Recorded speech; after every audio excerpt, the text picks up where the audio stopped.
This is Inside Indiana Business Radio for Tuesday, November 5th, 2024. I'm Marek Mazurek. Lucas Oil Stadium is the latest Indianapolis venue to switch from traditional oil to high oleic soybean oil in its cooking products, shining a spotlight on Indiana farmers. The Indiana Soybean Alliance says the oleic cooking oil's long list of benefits is creating high demand in the food industry. Soybean oil has 0 grams of trans fat and is high in heart-healthy monounsaturated fat.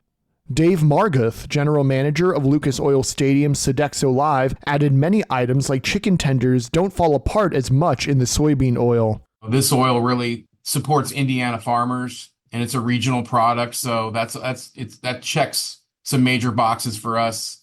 Having it be a local and sustainable product where we're supporting local farmers, so that's huge for us. For Taylor Swift's 3-night Eras tour, Marguth estimates 2,000 pounds of oil were used.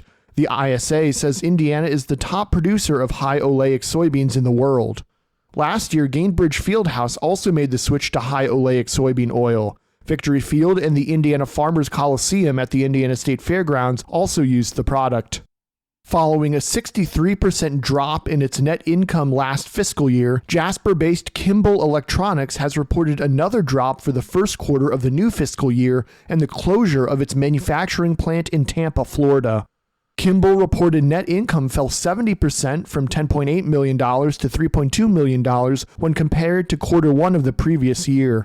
In its earnings report, Kimball announced it is closing its manufacturing plant in Tampa and production will stop there by the end of the year.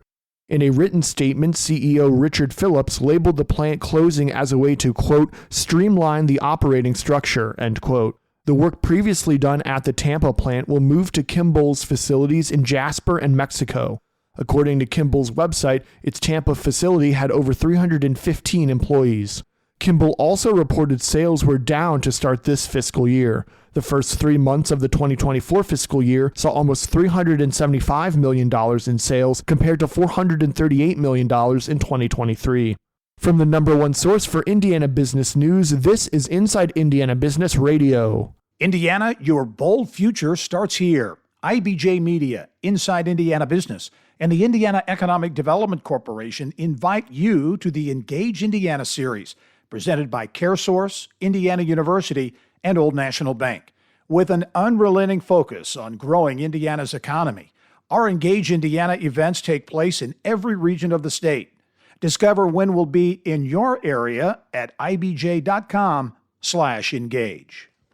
A new highway bridge into the ports of Indiana Burns Harbor is expected to open Wednesday, a major part of a $35 million project to double capacity on a key connector into Chicago and northern Indiana. The new 1,200-foot bridge crosses over US 12 and the rail lines just south of Burns Harbor, connecting the port to Interstate 94 as well as US 12 by State Road 249. The next step for the Indiana Department of Transportation and contractor Superior Construction is to close and reconstruct the existing bridge. The port has had only 2-lane access since opening in 1970. The new State Road 249 bridge is expected to support the port's future growth. The entire project is expected to be completed in 2026. Law, a legal tech platform soon to be based in Evansville, is one of 12 startups participating in the Techstars Economic Mobility Accelerator in New York City.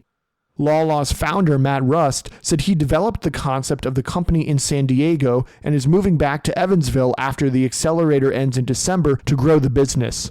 Law helps people who have been sued over a debt to navigate the justice system.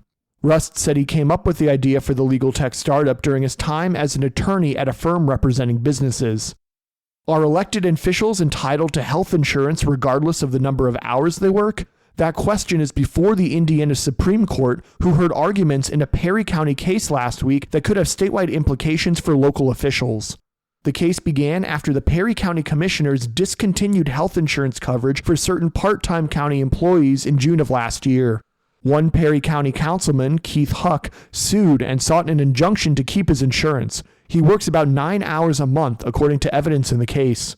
A local judge granted Huck's injunction, but the Indiana Court of Appeals disagreed. The case is now before the Indiana Supreme Court. Indiana Supreme Court Chief Justice Loretta Rush pointed out the state law says elected county officials are not required to report hours and can't determine or change their compensation based on the number of hours worked. She wonders if insurance is part of that compensation. The Chief Transformation Officer at Community Health Network, Patrick McGill, is this week's guest on the Business and Beyond podcast hosted by Gary Dick, presented by PNC. A weekly conversation with high-profile Hoosiers in business, sports, entertainment, and beyond. Available now from your favorite podcast provider. I'm Marek Mazurek for Inside Indiana Business Radio On Demand.